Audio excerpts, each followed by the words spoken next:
Okay, so hello everybody, and welcome to today's stream. And yeah, so we're gonna watch the Bahrain Testing Day 2.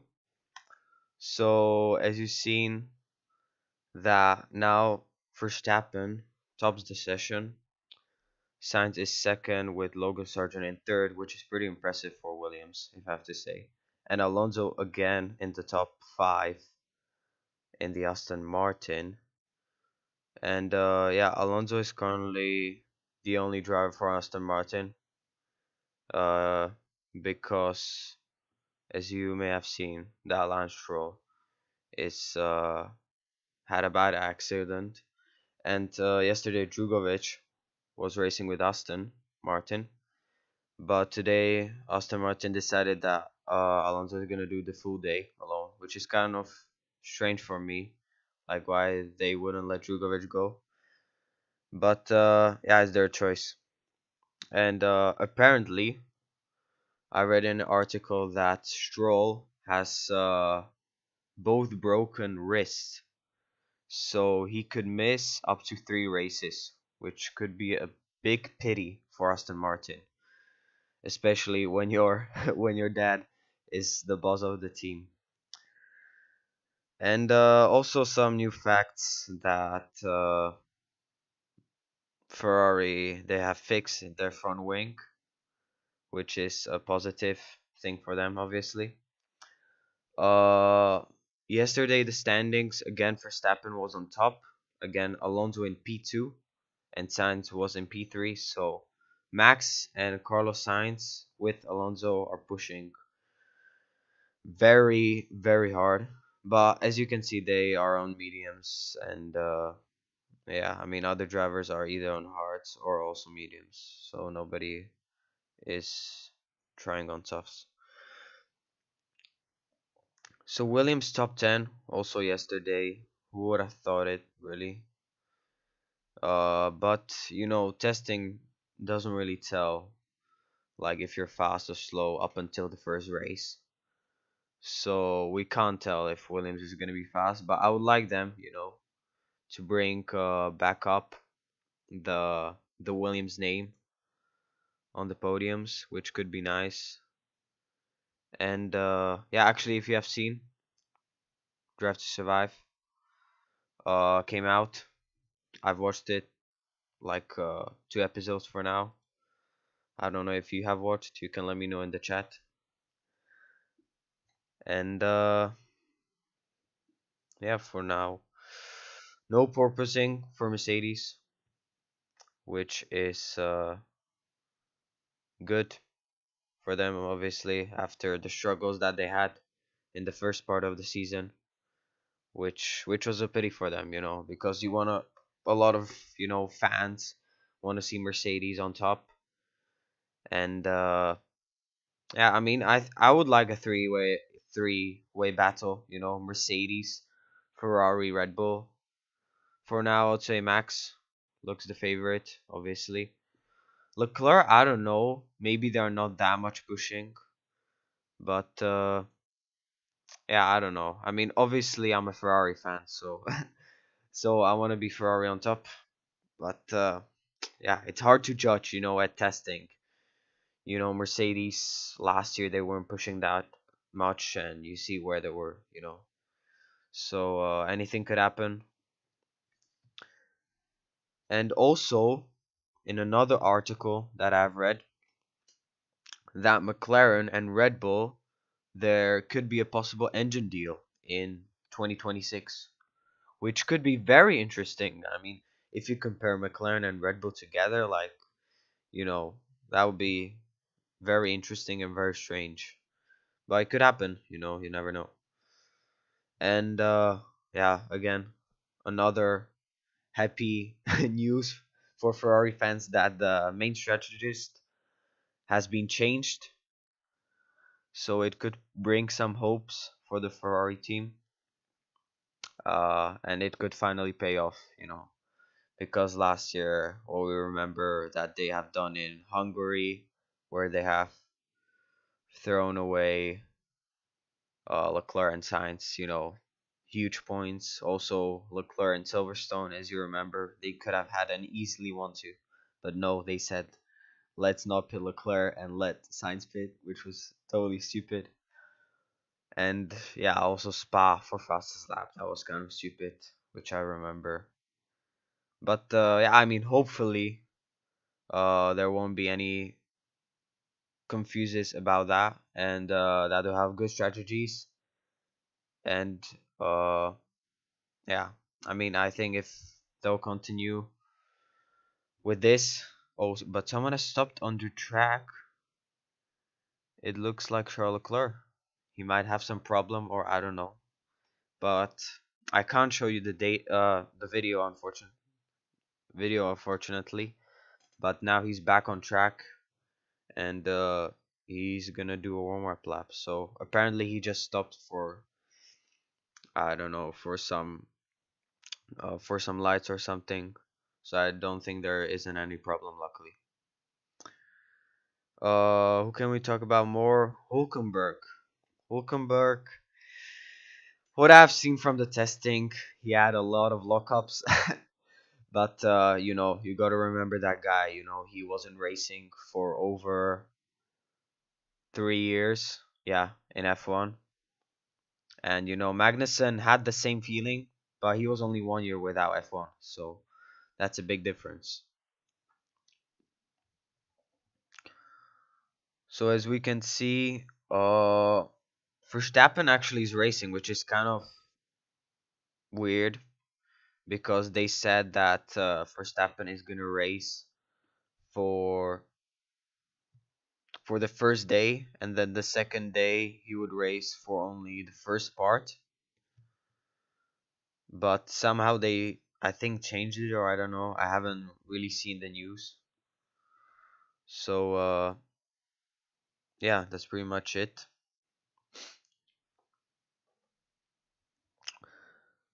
And yeah, if you have any questions, you can ask me. If any, basically about anything.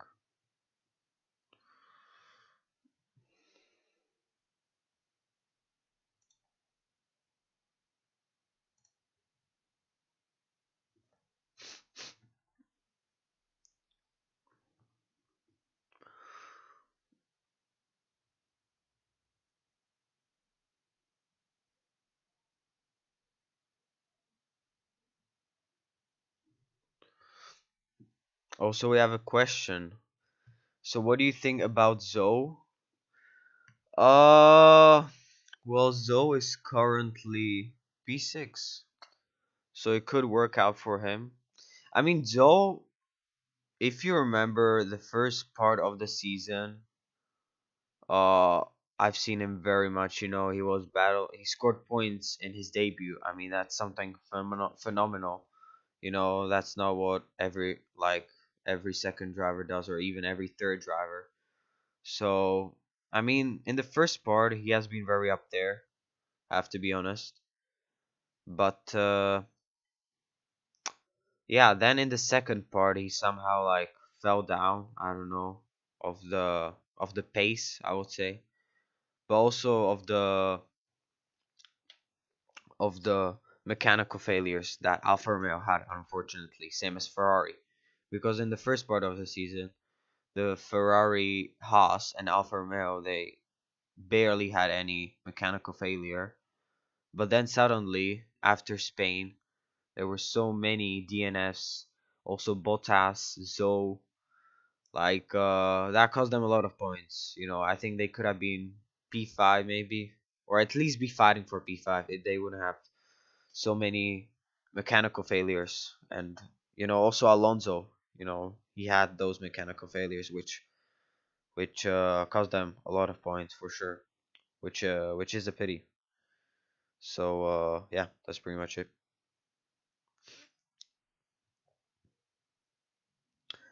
And also, when I was talking about Stroll, uh, they said that he could miss 3 races, which is like a lot of races, if I have to be honest, to miss. And who could replace him? I was thinking about that because it could be either Van Dorn, a reserve driver for Aston Martin, or it could be Drugovic.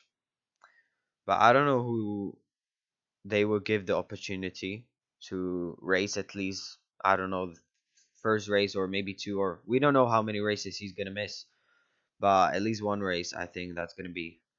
So I don't know, but I will give probably the opportunity to Drugovic because he has a lot of talent, I think, especially after he won the F2 championship.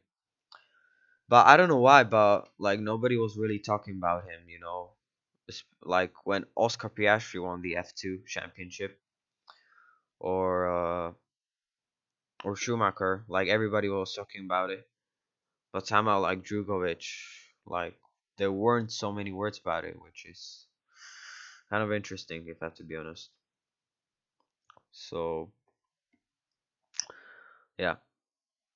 So Max Verstappen still in P1 with 12 laps. Carlos Sainz with 70 laps. That's a lot of laps. I have to be honest. Sargent with 85. So Williams is pushing, also yesterday and also today. That's kind of interesting. Nico Hulkenberg, the first driver on softs during the stream. So that's going to be very interesting how he's going to go. If he is going to have some lockups or not. That is the question. Then Yuki Tsunoda, AlphaTauri. And yeah, the McLarens are really struggling. I don't know if they are just not pushing that much or if they're trying different setups or what. But after day one, they had the least completed laps. And yeah, that is a pity, McLaren. I mean, I don't know if they want to repeat the thing that they did last year, that they were like dead last in the first race, or I don't know what they want to do because they're up there. I mean, they're down there in P15 and P16, which is a huge pity for McLaren. You would expect them to fight like P7, like where's Kevin Magnussen, or P8 Esteban Ocon. So that's gonna be very, very interesting.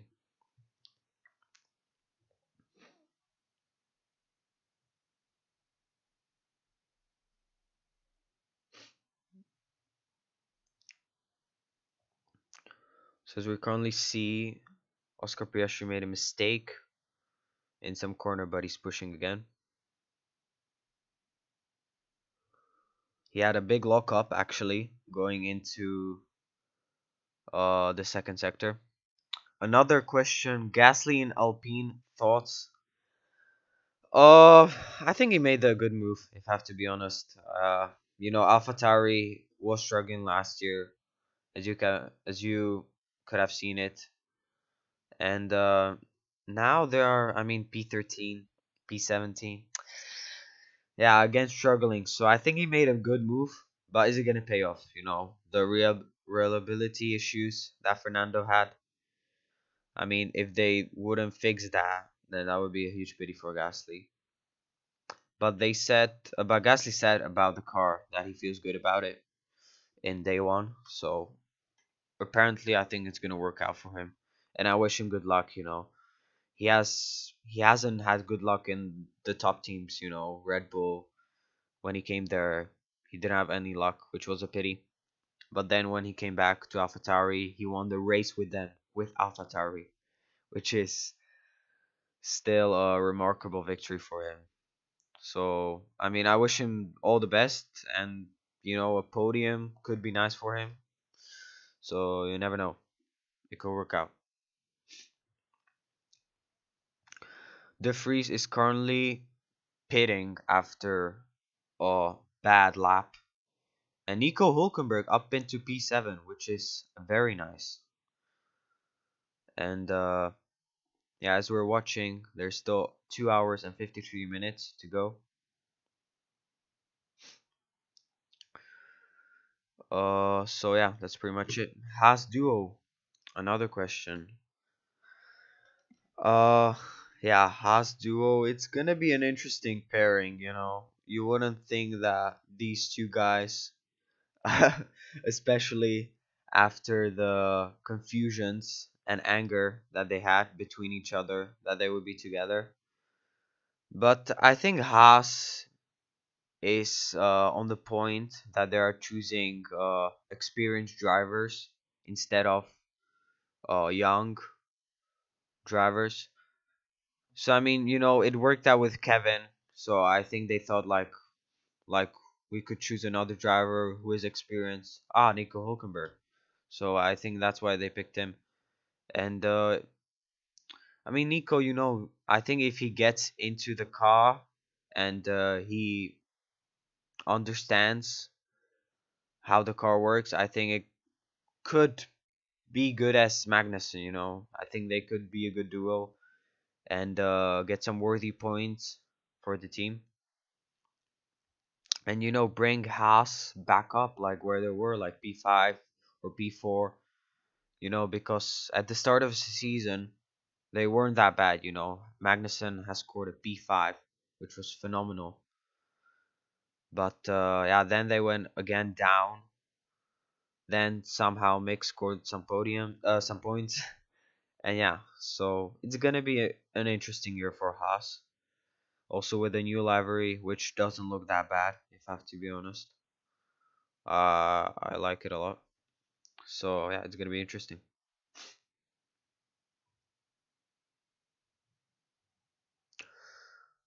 So Gasly is currently waiting for his lap, and the only cars. So currently now Nick De Vries is on a push lap. So let's see where he's gonna finish. He's currently P14 on mediums. Uh, so that's gonna be very interesting. Currently yellow sector into turn one. So yeah, this AlphaTauri, I don't know if it seems good. Probably not. Another question: favorite livery? Livery. Uh, I'm gonna be honest here. I'm gonna put a Ferrari. I mean, look at that wing. It looks just phenomenal. Ferrari. It's written there so nicely. I think I gotta give it to Ferrari. Or I like also Mercedes, like especially like the numbers that they stand out on the car, which is very nice also. So I gotta give it up, Mercedes, Ferrari, very nice liveries, very nice liveries. Also Alfa Romeo, but they haven't changed like that much compared to like Mercedes or Ferrari. And the least favorite liveries, I mean, I don't know, AlphaTauri I don't really like. The Orlan, it just doesn't suit them with their normal livery. But yeah, as you may have seen, a lot of F1 teams have decided to cut off the paint and put it all black to save paint. Easy as that. Which is smart, but it kind of disappointed me, because I was expecting very nice liveries and they weren't that good, which is a pity, because F1 fans want nice liveries. And yeah, Max is currently on a cool lap, still P1, and Carlos Sainz still in P2 with Logan in P3.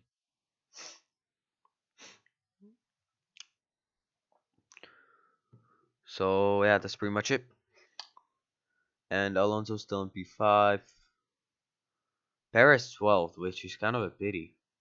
I don't know where he's up to. So yeah, Drive to Survive thoughts.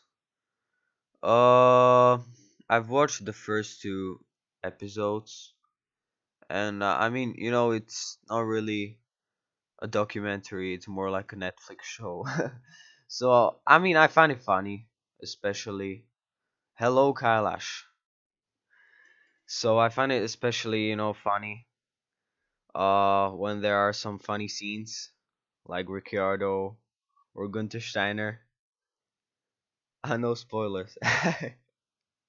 Okay. So yeah, do you have any questions?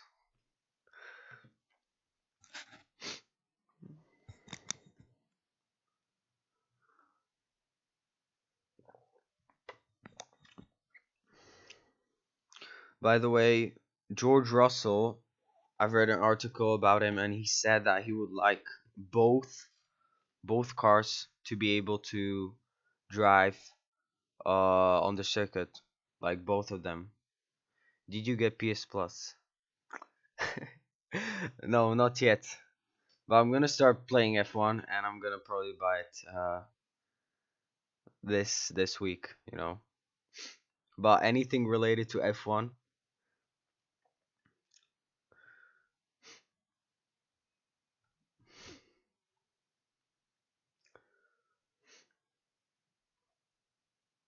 So as we can see, still Hulkenberg P7 of softs, and the most laps Logo Sargent with 85, which is really much. And also Yuki Tsunoda, but he's P17, which is a poor result for Yuki. Thoughts on AM breaking down yesterday? Yeah, I mean, uh, yeah, it's gonna hurt Alonso if it's gonna continue like this, because yeah, it's a pity, like Drugovic, he was so excited to drive the Aston Martin and suddenly broke down. But I don't know if it's true, but I think they have fixed the problem. So now he's currently out on track, Fernando Alonso in P5. He's doing a warm up lap. So yeah, but Alonso did a Chad move. Yeah, he did. I mean, I wish him all the best.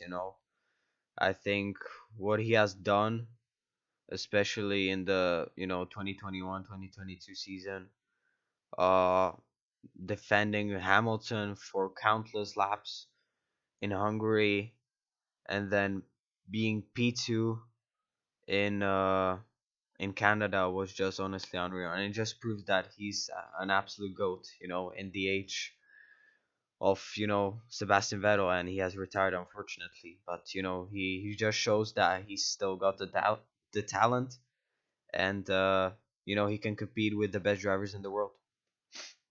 Now Alpine under top 20, 10. Yeah, I mean Alpine P9, P10. I mean Ocon is on hards, Gasly's on T's. Uh, I mean it could pay off, but yeah, Alpine it's gonna be an interesting duo, I would say. But I mean Esteban and Pierre Gasly, they know each other a lot, so I think it could work out for them. And yeah, they could earn maybe a P4 in the constructors or P5. So any more questions?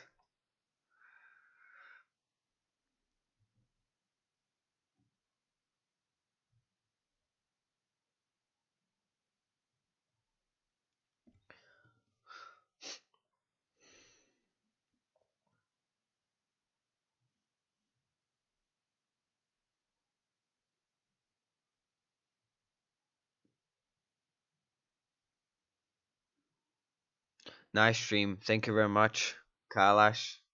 I'm gonna try to do more streams.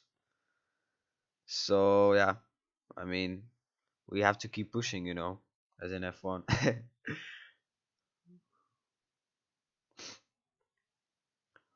Okay, so the stream is gonna end. Leclerc thoughts? Yeah, I mean currently Leclerc is, I don't know if he was on a push lap. I mean, Leclerc, I think he has the momentum to be fighting for the championship. But I mean, the strategy and the pit stops and the mechanical reliability. I mean, if everything is gonna fit and is gonna work out, then I think Leclerc could could pay off. So yeah, that's pretty much it from the stream. Thanks for watching, everybody, and yeah, see you soon.